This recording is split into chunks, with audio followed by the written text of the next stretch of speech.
नमस्कार, स्वागत है आपका। आप देख रहे हैं प्राइम टीवी और मैं कीर्ति। चीन एक ऐसा देश है जो अपनी विस्तारवादी नीति के लिए सालों से जाना जाता है और पहचाना भी जाता है। चीन ने धीरे धीरे ऐसी ही कई देशों की जमीन दबा ली थी। तो आइए करते हैं शुरुआत और प्राइम डिबेट पर आज हम इसी विषय पर चर्चा करेंगे।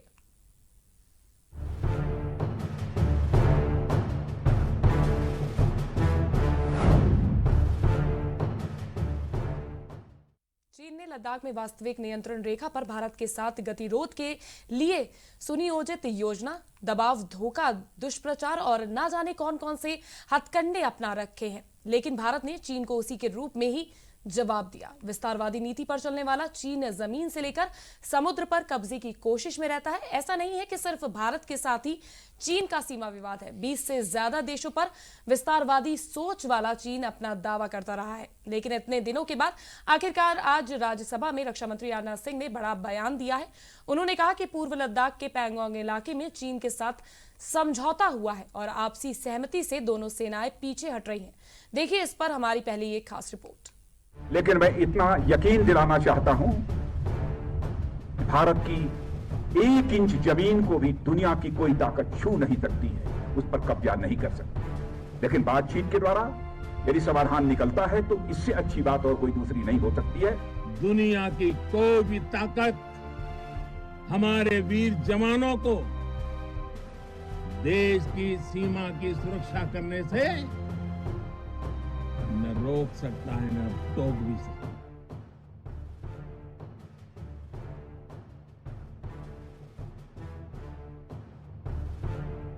इन इरादों ने, इन हौसलों ने और इन अडिग विश्वासों ने नहीं झुकने दिया मां भारती का शीश।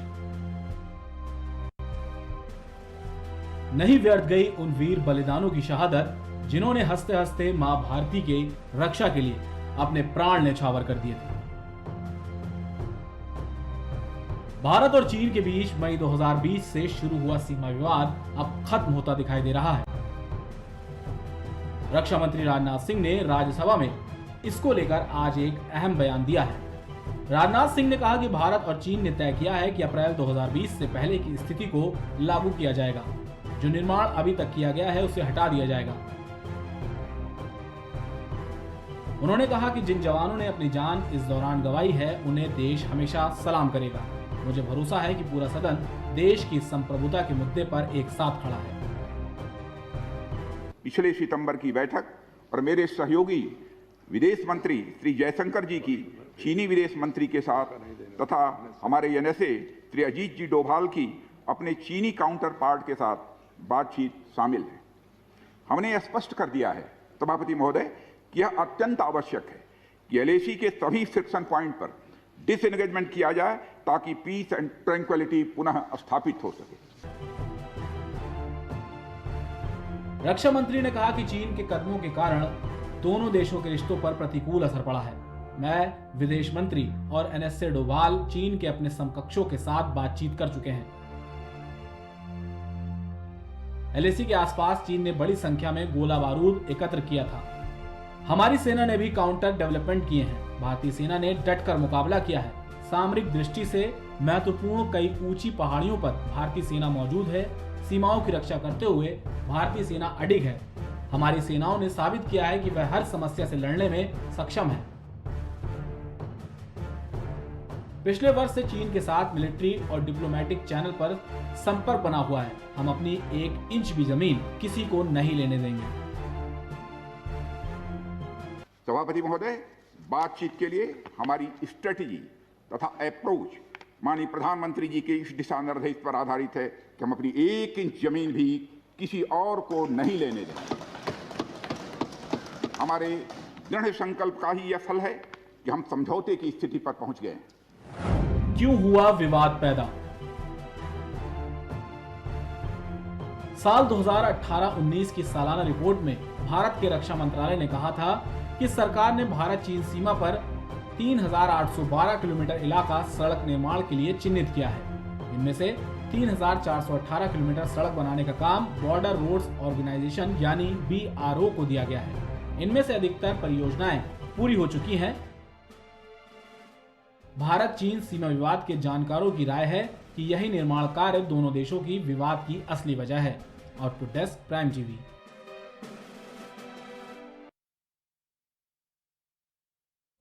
सदन में रक्षा मंत्री राजनाथ सिंह ने चीन के साथ सीमा पर चल रहे तनाव को लेकर बयान दिया। उन्होंने कहा कि भारत और चीन के बीच पीछे हटने पर सहमति बन गई है। पैंगोंग झील के उत्तरी और दक्षिणी किनारे पर दोनों सेनाएं प्राथमिक पोस्ट पर तैनात सैनिकों को पीछे करेंगी। चीन जहां उत्तरी तट पर फिंगर 8 के पूर्व में जाएगा, वहीं भारत सेना फिंगर 3 के पास स्थित मेजर ध्यान सिंह थापा पोस्ट पर रहेगी। उन्होंने कहा कि पैंगोंग झील से सेनाओं के पूरी तरह से हटने के बाद दोनों सेनाओं के बीच एक बार फिर बातचीत होगी।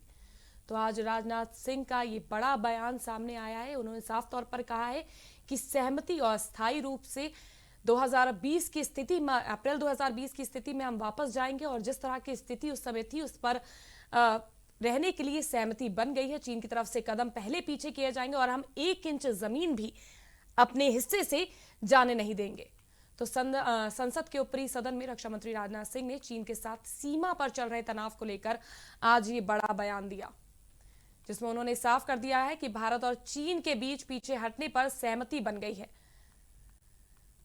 तो इसी के साथ आज हम शुरू करते हैं अपनी प्राइम डिबेट और आज हमारे साथ प्राइम डिबेट में शामिल हो रहे हैं केसी जैन, बीजेपी नेता, वर्चस्व पांडे, युवा कांग्रेस के नेता, साथ ही साथ रक्षा विशेषज्ञ अनुमा आचार्य। तो मैं अनुमा जी से शुरुआत करती हूं और अनुमा जी, मैं आपसे जानना चाहूंगी कि जिस तरह से रक्षा मंत्री ने बयान दिया है कि फिर से अप्रैल 2020 वाली स्थिति में पहुंचेंगे, लेकिन क्या चीन पर भरोसा किया जाए और क्या स्थिति उतनी बरकरार होगी और कितने समय में पूर्णतः, जब हम डिसएंगेजमेंट की बात करते हैं, वो कब होगा?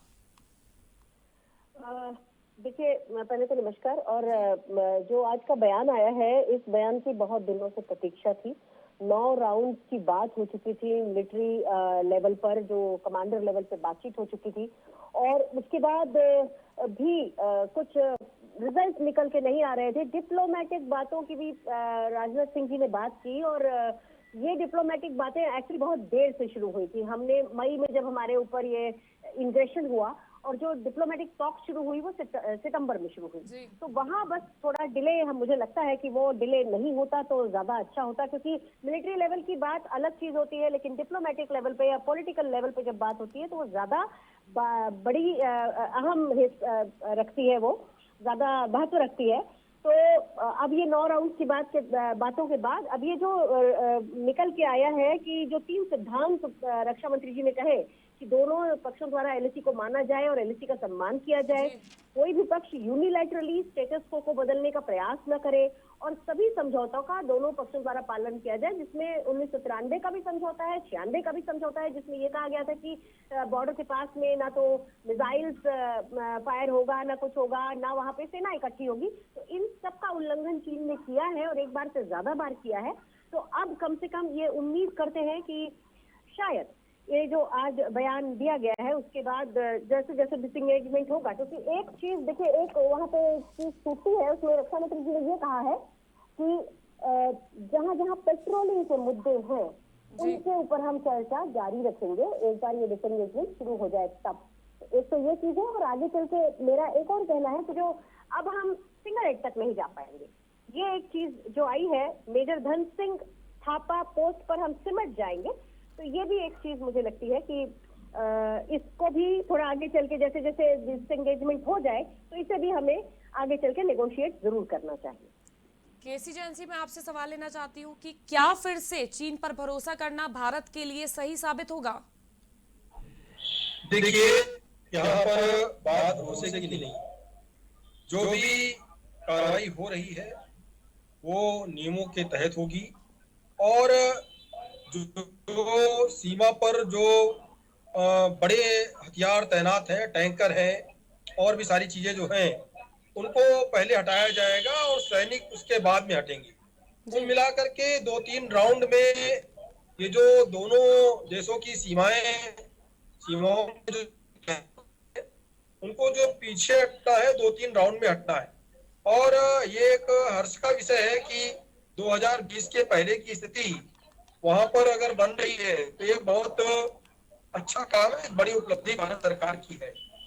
माननीय मोदी जी, जब आप देखिए कि जिस समय ये बलवान घाटी में जब चीनी सैनिकों ने अंदर प्रवेश का दुस्साहस किया था, उसके बाद में लद्दाख में स्वयं माननीय मोदी जी ने पहुंच करके जवानों का हौसला बढ़ाने का काम किया था। फिर जिस प्रकार से भारत देश ने अंतर्राष्ट्रीय स्तर पे चाइना को घेरने का काम किया है, साथ ही साथ आप देखिए 100 से ज्यादा उनके ऐप बंद करके आर्थिक चोट भी दी गई है। जी। तो कुल मिलाकर के कहीं ना कहीं जो चाइना पीछे हटा है, भारत देश की डिप्लोमेसी, भारत देश की जो कूटनीति रही है, माननीय प्रधानमंत्री मोदी जी की रही है, उसी का परिणाम है कि चाइना को मजबूर होना पड़ा है पीछे हटने के लिए। और माननीय गृह मंत्री जी ने भी कहा और रक्षा मंत्री जी ने भी कहा ये चीज कि हम 1 इंच जमीन अपनी किसी को भी नहीं लेने देंगे। उस पे भारत देश अडिग है और ये एक बड़ी उपलब्धि है कि चाइना ने स्वयं कहा है कि पहले वो पीछे हटेंगे और उसके बाद में जो भारत देश के सैनिक वहां तैनात हैं वो पीछे हटेंगे।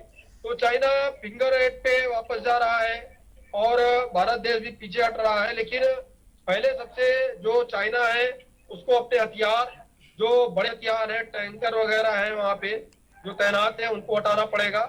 उनके सैनिक पीछे हटेंगे, उसके बाद में भारत देश के सैनिक हटेंगे। तो कुल मिलाकर केवल विश्वास की बात नहीं है, जैसे जैसे वो रिस्पांस देंगे वैसा वैसा रिस्पांस भारत देश देगा।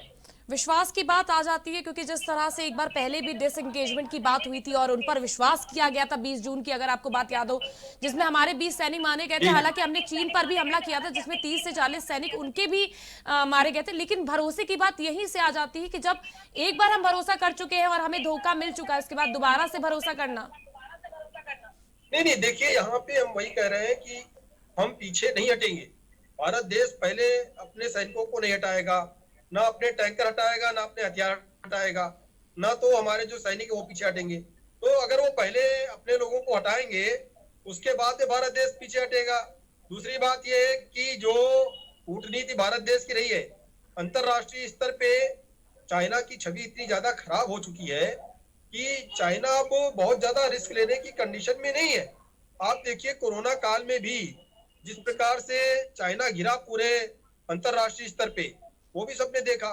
और माननीय मोदी जी ने, भारत देश ने जो कोरोना वैक्सीन का डेवलपमेंट किया भारत देश ने, और इसको जो 200 से ज्यादा देशों में निर्यात करने के लिए रजामंदी दी, ये भी एक बड़ी उपलब्धि है।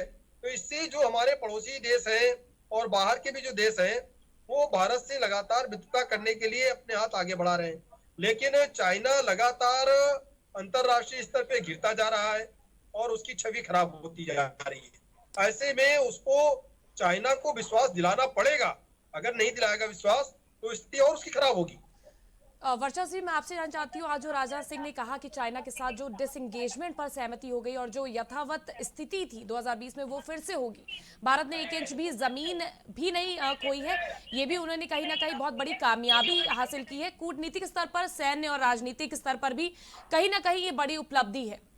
पहली बात तो मैं ये कहना चाहूँगा कि जो स्टेटमेंट राजनाथ सिंह जी का आया है वो स्वागत योग्य है, लेकिन साथ में जहाँ पर ये बात आती है कि फिंगर 8 और फिंगर 4, ठीक, हमारे भारत की जो पेट्रोलिंग थी वो पहले फिंगर 6 तक होती थी, लेकिन जब से नरेंद्र मोदी जी की सरकार सत्ता में आई है तब से वह पेट्रोलिंग का दायरा कम करके चाइना ने उसको फिंगर 2 तक समेट दिया था। फिर जब चाइना फिंगर 8 तक बढ़ा तो हमारी सेना जो है, हमारी सरकारों ने कुछ प्रेशर बनाया होगा जिससे हमारी सेना जो है फिंगर 4 तक गई। लेकिन आज फिर वही कूटनीति की बात आती है जिसको अभी राजनाथ सिंह ने कहा है कि चाइना 8 से आगे बढ़ रहा था, वो फिर से पीछे हट करके फिंगर 8 पे चला जाएगा और हम 4 से पीछे हट के 3 के पास तक आएंगे। ठीक, तो यहाँ पे मुझे ये नहीं समझ में आ रहा है कि भारत की 1 इंच जमीन कैसे नहीं गई है।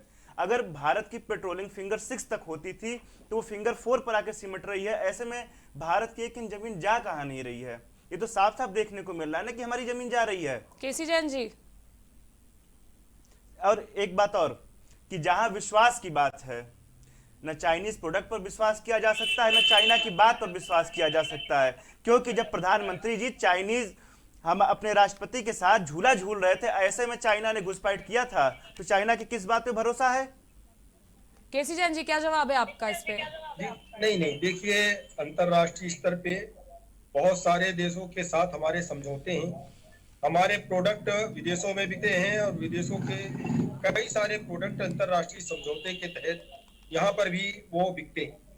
दूसरी बात ये कि जो आपने फिंगर 4 और फिंगर 8 की बात कही कि पहले हमारी पेट्रोलिंग फिंगर 6 तक होती थी, तो देखिए लिखा पढ़ी में जरूर था, लेकिन फिंगर 6 तक जो पेट्रोलिंग की बात है वहां तक जो है ये स्थितियां नहीं थी। लेकिन फिर भी अभी फिंगर 4 तक अगर हम पहुंच रहे हैं और वो फिंगर 8 के वापस पहुंच रहे हैं, तो बीच का जो भी रास्ता है, तो अगर दो तरफ दो लोग रह रहे हैं तो बीच का कुछ रास्ता छोड़ा जाता है। तो यहाँ पर उनका कोई कब्जा नहीं है, बीच का कोई ना कोई बीच का रास्ता जो है, जो बीच की जमीन है, वो सीमा में बहुत सारी जमीन जो है छोड़ी जाती है कि इस सीमा में आप नहीं आएंगे और इस सीमा में हम नहीं आएंगे। तो जो दोनों देशों का जो बॉर्डर है, बॉर्डर पे जो 4 से लेकर के और 8 के बीच में है, वो वही भूमि है जिसका अतिक्रमण किसी को नहीं करना है। तो कहाँ अगर वो फिगर 8 पे वापस पहुंच रहे हैं, तो कहाँ पे जो है भारत देश की जमीन उनके कब्जे में बच गई। और जो ट्राइबल विलेज बनाया हुआ है एलओसी पर, उसके बारे में आप क्या कहना चाहेंगे? जी, जो एलओसी पर ट्राइबल विलेज बनाया हुआ है 20 से 25 चीन के कब्जे में है, उसको लेकर आप क्या कह रहे हैं? क्या वो कब्जे की जमीन नहीं है? 38,000 जमीन स्क्वायर फीट, आप समझ रहे हैं, कब्जे में है। नहीं देखिए, ये स्टेप बाय स्टेप सारी चीजें हो रही हैं और जब समझौता हो रहा है, पहले वहां पर जो तनाव की स्थिति है, देखिए ना हम युद्ध चाहते हैं और ना तो हम युद्ध में अपने सैनिकों को झोंक देना चाहते हैं, लेकिन हमारे सैनिक कहीं से भी किसी भी देश की सेना से कमजोर नहीं। आवश्यकता पड़ेगी तो युद्ध में पीछे हटने वाले नहीं। लेकिन पहली महत्वपूर्ण चीज है, हम पहले की स्थितियों को सुलझाते रहे हैं और अब भी सुलझाने के लिए तैयार हैं। तो हमारी कोशिश है कि पहले जो स्थिति थी 2020 के पहले की वो स्थिति है, और उसके बाद में तमाम सारे स्टेप है, बातचीत के रास्ते हैं। लेकिन आप ये देखें कि और टिकटॉक को बंद करने से हजारों करोड़ रुपए का नुकसान चाइना को जिस तरीके से हो रहा है, 100 से ज्यादा उसके ऐप बंद किए गए हैं भारत देश में इस्तेमाल से। तो ऐसे में अंतरराष्ट्रीय स्तर पे छवि तो उनकी खराब ही है। आर्थिक चोट भी भारत ने बहुत अच्छी दी है, क्योंकि भारत देश को चाइना कहीं ना कहीं उपभोक्ता का देश मानता है, क्योंकि यहाँ पे 130 करोड़ जो आबादी है, अगर वो 1 रुपए इस्तेमाल करे तो 130 करोड़ रुपया हो गया। ऐसी स्थिति में अगर चाइना को जो बड़ा फायदा हो रहा था ऐप्स के माध्यम से, वो सारी की सारी चीजें बंद कर दी गई हैं, तमाम सारे करार भी बंद किए गए हैं। तो केवल यहाँ तक नहीं है, हम उनको आर्थिक मुद्दों पर, अंतरराष्ट्रीय मुद्दों पर, कूटनीतिक तौर पर और अपनी सेना के जवानों के बल पर हर तरीके से मुंहतोड़ जवाब चाइना को भारत देश दे रहा है।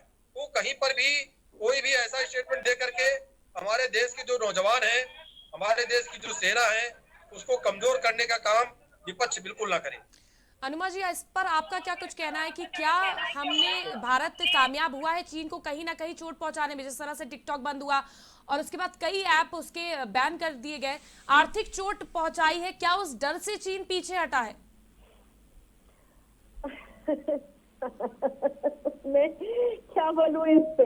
देखिए, ये तो एक हमारे अपने सोच की बात है। जो काम मिलिट्री लेवल की टॉक्स करती है या जो काम डिप्लोमेटिक लेवल की टॉक्स करती है, और जो चीन का दुनिया में इस वक्त एक इमेज बनी हुई है, ये सब चीजें काम करता है। ये ऐसे टिकटॉक बंद कर देना और ये थोड़ा बहुत व्यापार बंद कर देना, ये हम अपने मुंह मियां मिट्ठू हो सकते हैं, लेकिन इसका कोई रोल नहीं होता है।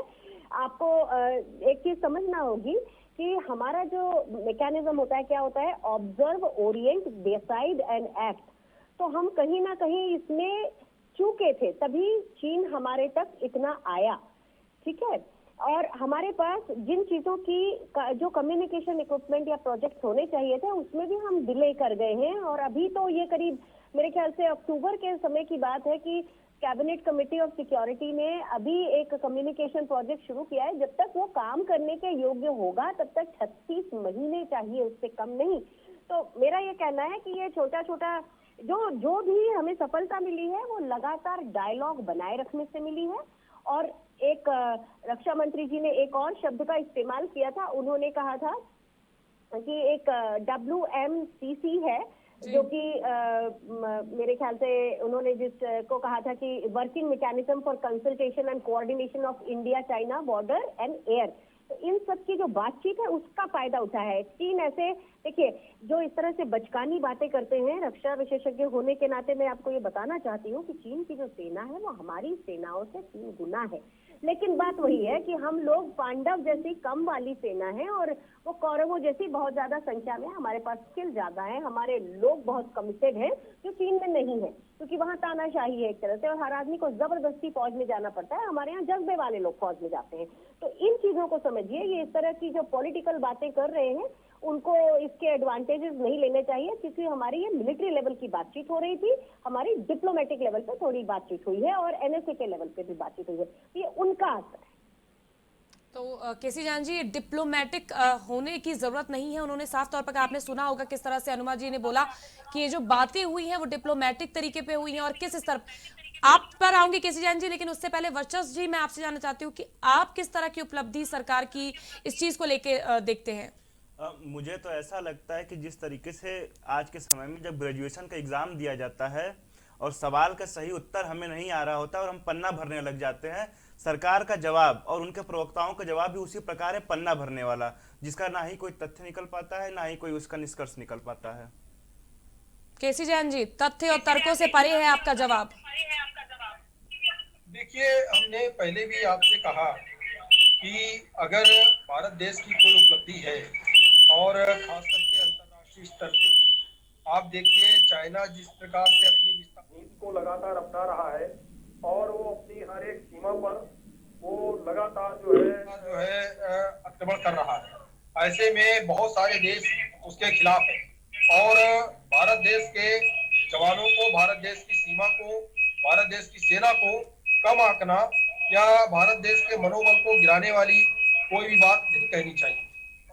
जी वर्चस्व जी, आपको कुछ कहना है? पहली बात केसी जैन जी से मैं बता दूं कि मैंने भारत देश की सीमा पर तैनात अपने जवानों की पराक्रम को कम नहीं आंका है, मैंने सरकार की नीयत को कम आंका है, क्योंकि अपने सरकार की नीयत कम है, कमजोर है। अगर हमें उपलब्धि मिल रही है कूटनीतिक तौर पर, हमारे सेना के जवानों के शौर्य के बल पर, कूटनीतिक तौर पर आपकी सरकार ने क्या किया? चाइना हमारे देश में घुस करके एक गांव बसा लेता है, आप कूटनीतिक तौर पर कि कब तक बातें कर रहे थे और क्या आप लोग कर रहे थे? आज 1975 से लेकर आज तक कभी भी हमारे देश के जवानों की शहादत सीमा पर नहीं हुई है। लेकिन हम पार्टीगत राजनीति नहीं करना चाहते। अंतर्राष्ट्रीय स्तर पर हम आपको पार्टी के लेवल पर नहीं समझा रहे हैं, हम आपकी कूटनीति के लेवल पर समझा रहे हैं। हर बात का राजनीतिक फायदा उठाना आप लोग की परंपरा हो गई है, चाहे वो जवानों की शहादत हो या फिर जवानों से कोई भी पराक्रम की बात हो। केंद्र की सरकार का और जो डिप्लोमेटिक तरीका रहा, कूटनीतिक तरीका रहा और सेना के जवानों का जो शौर्य रहा, उसी के बल पे उनको पीछे हटना पड़ रहा है। इसमें तो आपको साथ में आना चाहिए और आप यहाँ पर भी राजनीति कर रहे हैं। यहाँ पे राजनीति नहीं कर रहा हूं, मैं आपको बताना चाहता हूं कि 20 जून को जब हमारे जवान शहीद हुए, उसके ठीक एक दिन बाद 75 करोड़ डॉलर रुपए का उधार जो एशियन इंफ्रास्ट्रक्चर इन्वेस्टमेंट बैंक, जो कि चाइना की बीजिंग में, वहां से भारत ने लिया है। यह आपकी सरकार की कूटनीति थी। उसके बाद उस मामले में हमने सेना का उपयोग नहीं किया। नहीं, देखिए, पहली बात तो ये है कि अंतर्राष्ट्रीय जो करार होते हैं सारे के सारे एक साथ रद्द नहीं होते, ये आपको ही मालूम होगा। लेकिन जो कुछ हम कर सकते थे, जो कुछ चीजें सरल थी करना, कुल मिलाकर के ऐप अगर बैन किया गया, उनका करोड़ों करोड़ रुपए का नुकसान चाइना का हुआ। चाइना ने स्वयं कहा कि हमारा बहुत बड़ा नुकसान इससे हो रहा है और आप यहाँ पर उनकी सराहना कर रहे हैं कि चाइना का कुछ नहीं। सराहना नहीं कर रहा हूँ, मैं आपको बता रहा हूँ कि आपने ऐप तो बंद किया। अगर एक एक करके बोलेंगे तो हमारा बहुत बड़ा नुकसान हुआ है। कोई नुकसान उनका हुआ, लेकिन एक बात बताइए, आप बहुत देरी से बात कर रहे हैं, हमारे जवान शहीद हुए और आपने ऐप बंद किया। आप आज की बात करिए, आप आज की बात करिए। आज अगर चाइना पीछे हट रहा है तो ये भारत देश के शौर्य के लिए पांचू चीजें नहीं है। भारत देश के नौजवानों का प्रदर्शन इसमें हो रहा नहीं हो रहा है और भारत देश की कूटनीति काम कर रही नहीं कर रही है। अगर भारत देश की कूटनीति काम कर रही है, भारत देश के नौजवानों के शौर्य की वजह से अगर चाइना पीछे हट रहा है तो आप इसका श्रेय किसको देंगे? कांग्रेस को देंगे, मैंने इसका पहले ही श्रेय, कहा था। इसका श्रेय कांग्रेस को देंगे आप? ये कांग्रेस कर रही है। कांग्रेस को इसका अरे श्रेय कांग्रेस देता ने हूं तो जो चाइना को के बसाने गांव का को काम देश किया। में नहीं वर्चस्व बसने जी दी। और केसी जी, अगर आप लोग एक एक करके बोलेंगे तो शायद तक हमें समझ में सही आएगा। वर्चस्व जी, कहीं ना कहीं तो आप इसको काबिले तारीफ मानेंगे, जिस तरह मैं से जरूर सरकार मानता पीछे हूं। नहीं हटी और उसने साफ तौर पे कहा कि हम 1 इंच जमीन भी नहीं जाने देंगे और हम आगे डटकर सामना करेंगे। फिर से वही बात आती है ना कि खाली पन्नों को भरने वाली बातें।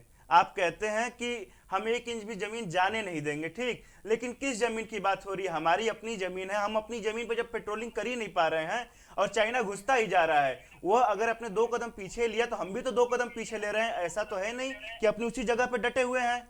तो फिर किस बात की डिप्लोमेसी की बात कर रहे हैं? फिंगर 3 तक कहीं ना कहीं वर्चस्व जी भारत की पक्की सड़क बन गई है, तो इसको भी आप सराहनीय योग मानेंगे कि नहीं? क्यों नहीं मानेंगे? ये वाकई में सराहनीय है, इसमें कोई संदेह नहीं है। जो भी देश के हित के लिए होगा उसको सराहनीय क्यों नहीं माना लेकिन जाएगा? इसके बाद ही तो चीन बौखलाया था और उसके बाद ही उसने इस तरह से कदम उठाए और जिस तरह का चीजें उसके जवाब में सरकार ने क्या किया? एक जो कंस्ट्रक्टिव लेवल पे करना चाहिए था उसमें सरकार ने क्या किया? ठीक, ये सुनिए मेरी एक बात सुन लीजिए। चीन के आगे झुकना स्वीकार नहीं करा, जिस तरह से राहुल गांधी ने सीधे ट्वीट करके बोला था कि सरकार को चीन के आगे नहीं आना चाहिए और वो इस स्तर पे नहीं है कि चीन से लड़ सके। तो क्या अपने भारत में रह के इस तरह के ट्वीट करना? राहुल गांधी जी के ट्वीट का मकसद ये था कि हम जिस देश में हैं उस देश की सैन्य सुरक्षा। जी, मतलब पूरी जनता समझ चुकी है, हम भारत देश मतलब जनता नहीं समझी है, मतलब जनता समझ चुकी है कि आप जैसे आपकी पार्टी के रक्तजीवी लोग, जो लोग रक्त के ऊपर जीवित हैं, वो लोग सेना की शहादत का मजाक उड़ा रहे हैं। कांग्रेस मुखिया हमेशा से भारत देश की खिल्ली और मजाक उड़ाते रहे, उनको शर्म आनी चाहिए। आप बताइए कि कब किस कांग्रेस मुखिया ने भारत देश की खिल्ली उड़ाई है? शर्म महसूस होती है। हमारे देश के जवानों की शहादत होती है, सबसे पहले हमारे राहुल गांधी जी का ट्वीट आता है कि उस शहादत का बदला जैसे भी लिया जाए, सरकार के हर कदम के साथ हम खड़े हैं।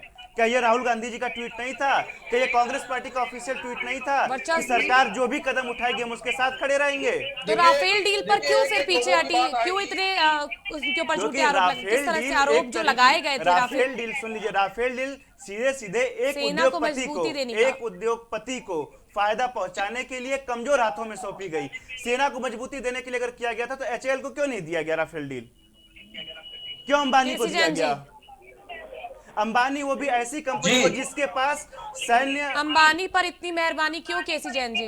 जिसके पास एक भी सैनिकों के लिए औजार बनाने का जवाब ले रहे वेयर हाउस से लेकर के कोई भी संसाधन नहीं है, कोई अनुभव नहीं। देखिए किसी प्रकार की किसी पर कोई मेहरबानी नहीं, और भारत देश पहले से मजबूत हुआ है।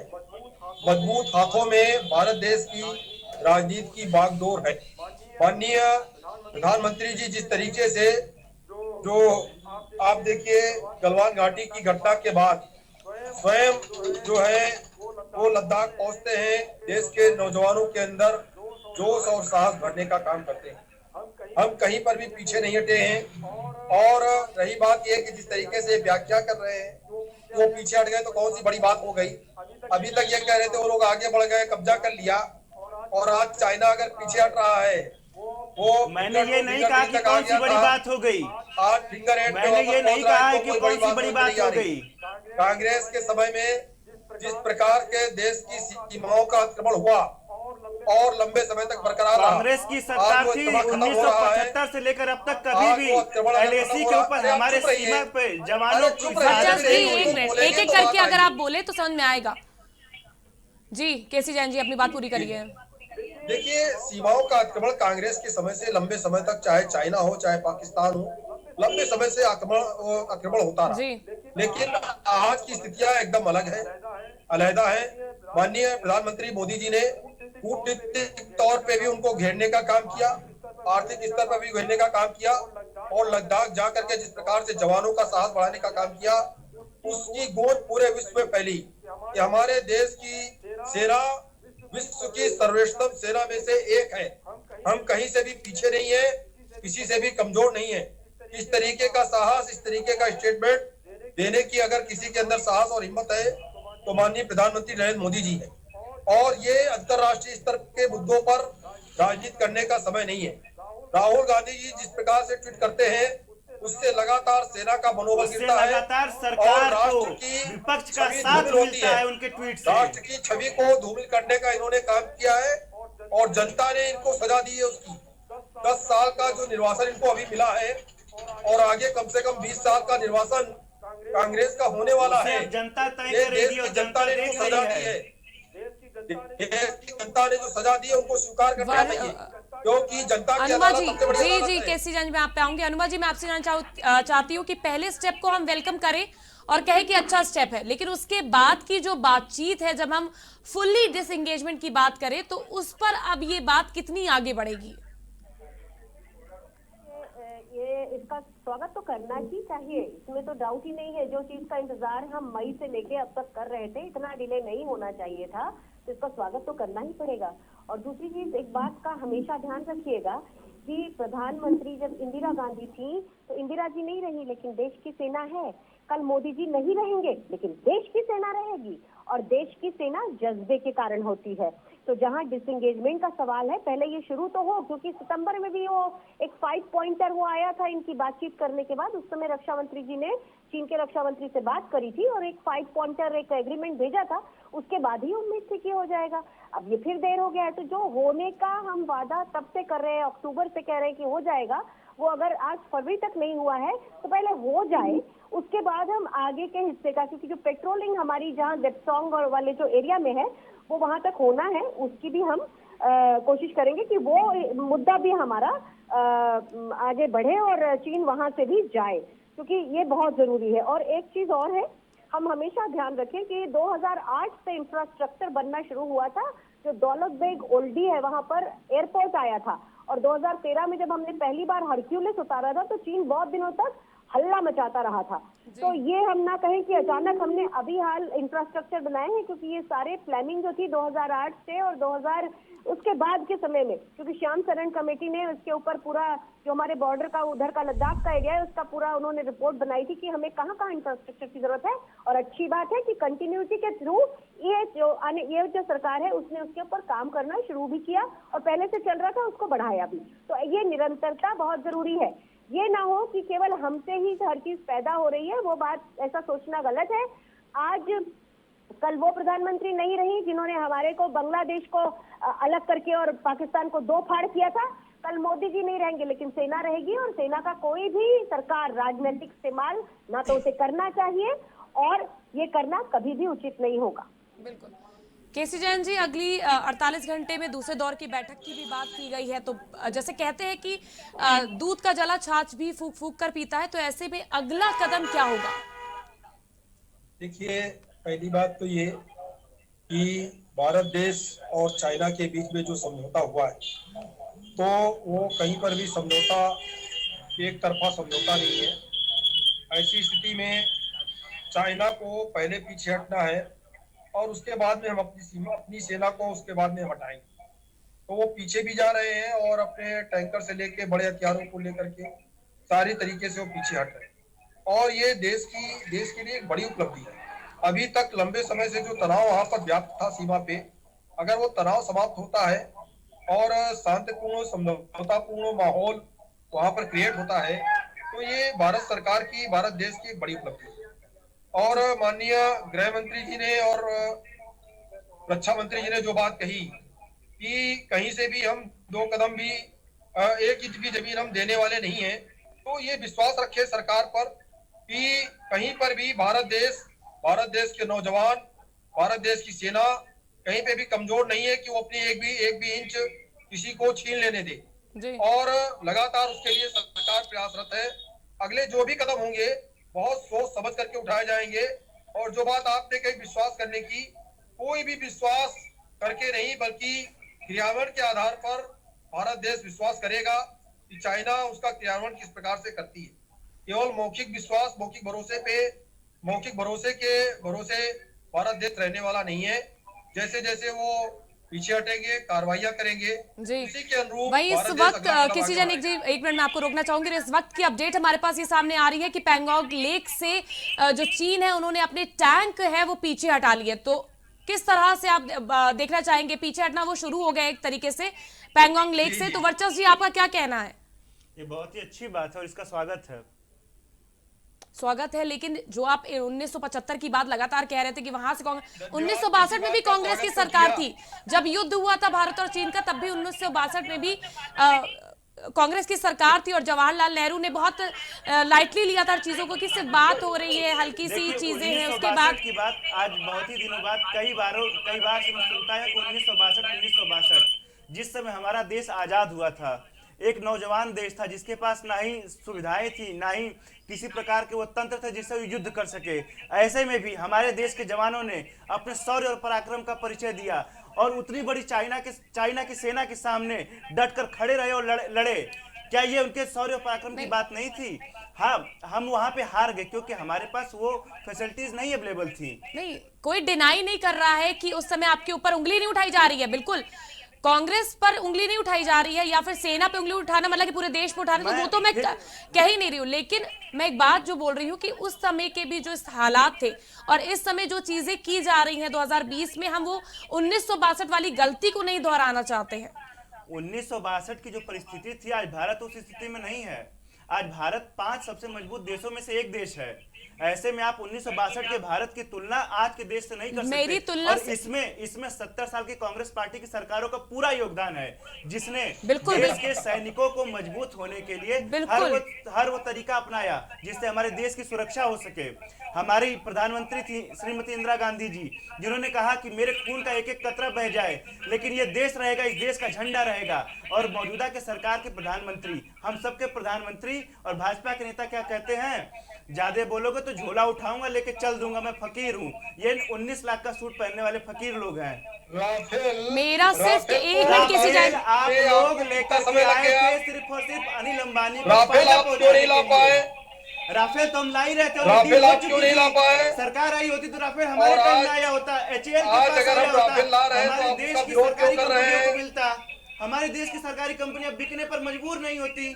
राफेल के जब आ रहा राफेल का विरोध आप क्यों कर रहे हैं? क्योंकि आपने राफेल को जिस कंपनी को दिया है उस कंपनी के पास रक्षा का एक भी अनुभव अरे नहीं है। आप सुप्रीम कोर्ट गए, हाई कोर्ट गए, सदन में हम सुप्रीम अभी कोर्ट आपको गए, जवाब हाई नहीं कोर्ट मिला। गए, सुप्रीम कोर्ट के जज रिटायर हुए, आपने चुनाव में राज्यसभा गए भेज 2 दिया। बार, सुप्रीम कोर्ट के जज रिटायर हुए, 2 आपने बार राज्यसभा चुनाव भेज में गए, दिया। जनता ने भी जवाब दे दिया है।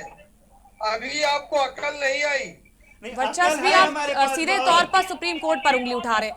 मेरा सिर्फ कहना यह है कि हम क्यों इन मुद्दों पर राजनीतिक के बजाय एक राष्ट्र के तौर पर इन मुद्दों को उठाएं और एक साथ लड़ें। हम एक राष्ट्र के तौर पर इस मुद्दे को उठाते हैं और हम चाहते हैं कि राफेल आए, हम चाहते हैं हमारे देश की, तो इतनी हमारे देश की राफेल सेना तो आई क्या?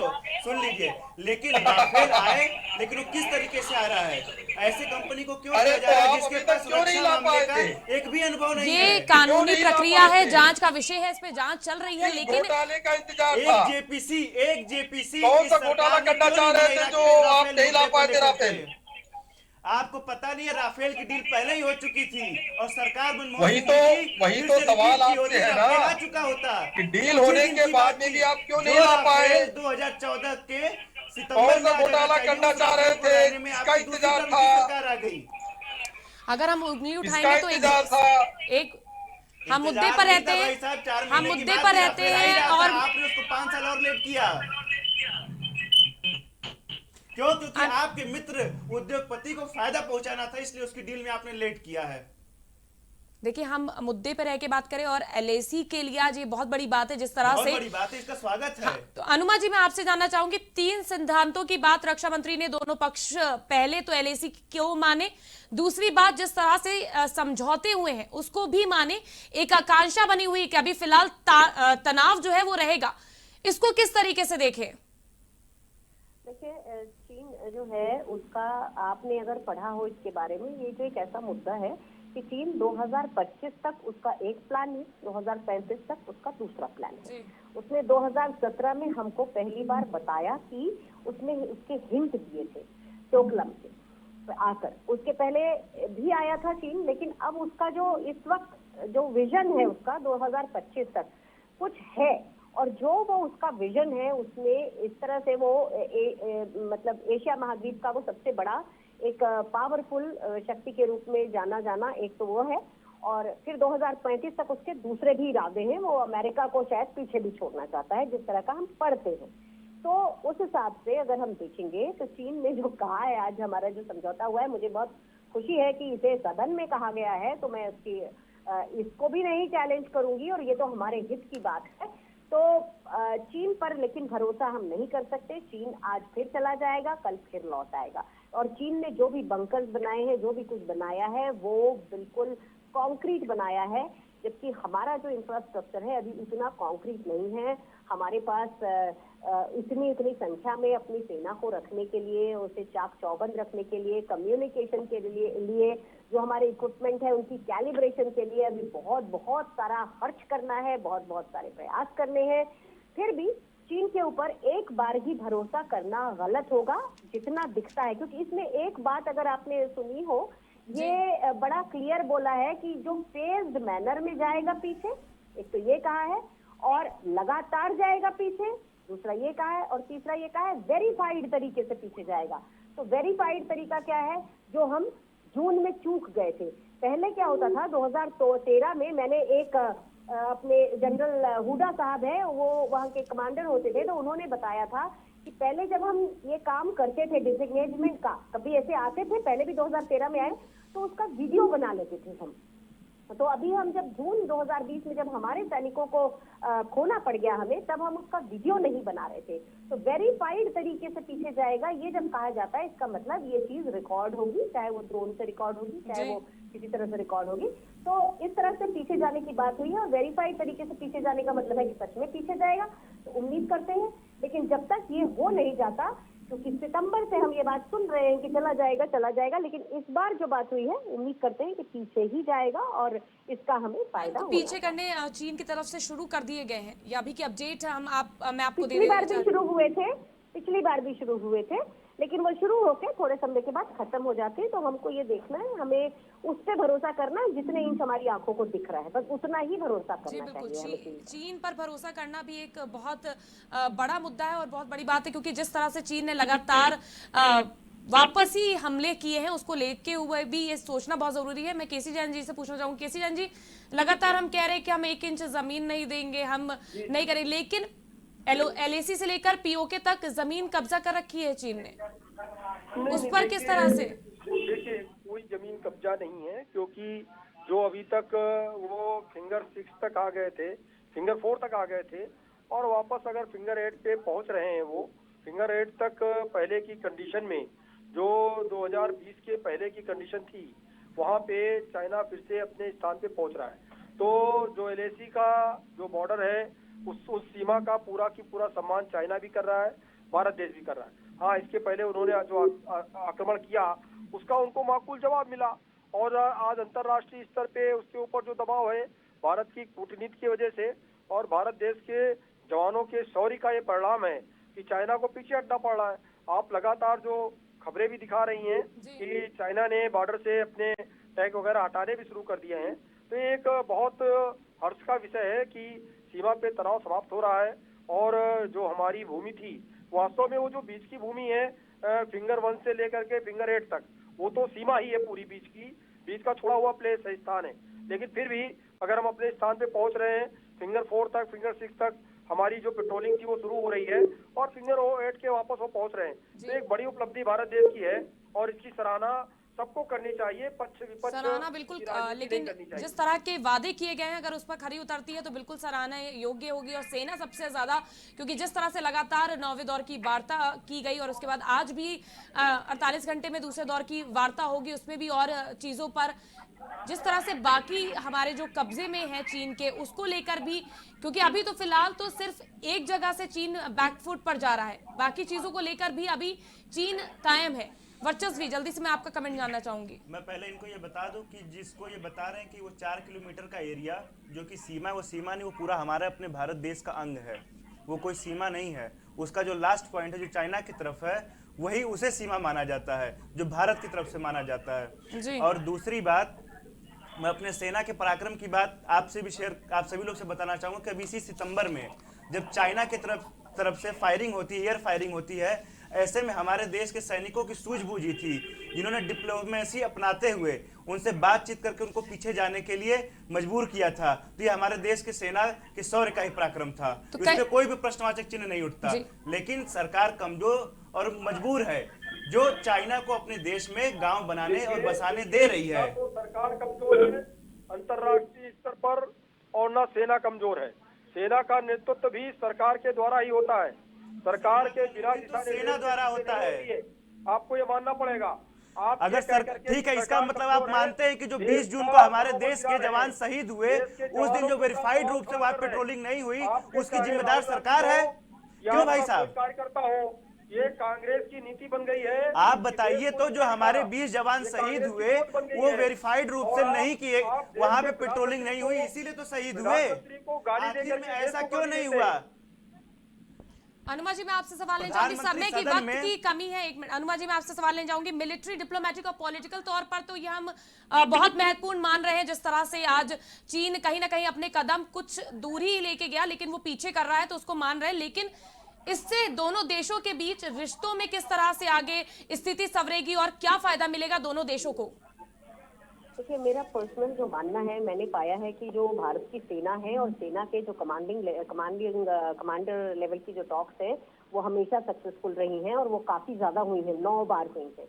और उसी के कारण हम इस लेवल तक पहुंचे हैं कि आज चीन को हम पीछे हटाने में सक्षम हुए हैं। लेकिन मुझे लगता है कि पॉलिटिकल डायलॉग बहुत कम हुए हैं, डिप्लोमेटिक यानी कि कूटनैतिक डायलॉग कम हुए हैं, तो इनको बढ़ाना पड़ेगा, तब जाके हमारे उनके संबंध एक इस लेवल पे आएंगे कि चर्चा की जा सके। क्योंकि पहले यहाँ पर जब इतने बार हमारे प्रधानमंत्री और चीन के राष्ट्रपति मिलते हैं, उसके बाद चीन ने जो किया अप्रैल में, मई में, वो बहुत गलत किया। तो मुझे लगता है कि पॉलिटिकल लेवल पे, राजनीतिक और कूटनैतिक, यहाँ पर ज्यादा मेहनत करने की जरूरत है। सेना तो अपनी जगह पे मौजूद है, सेना के लोग अपने लेवल की टॉक्स भी कर रहे हैं और वो कभी पीछे नहीं हिचकते। लेकिन मुझे लगता है कि हमारे विदेश मंत्रालय को और हमारे जो रक्षा मंत्रालय से रिलेटेड और जो प्रधानमंत्री के लेवल पे जो उनका पीएमओ होता है, इसके लेवल पे उनको राजनीतिक डायलॉग बहुत अच्छी तरह से एस्टैब्लिश करने होंगे।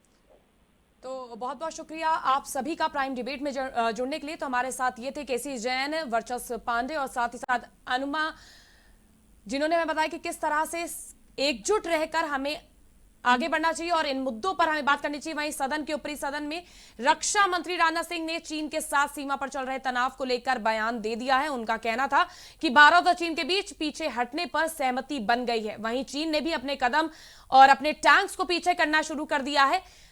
लेकिन वो कहते हैं ना, दूध का जला छाछ भी फूक फूक कर पीता है। तो देखना अहम होगा कि चीन अपनी बातों पर अडिग रह पाता है या नहीं।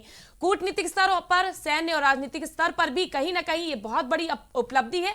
लेकिन पेट्रोलिंग खत्म होगी, 48 घंटे की दूसरी वार्ता है, उसमें भी देखना अहम होगा कि क्या चीजें निकलकर सामने आती है। फिलहाल के लिए बस इतना ही। आप कहीं मत जाइएगा, स्वस्थ रहिए, सतर्क रहिए और देखते रहिए प्राइम टीवी।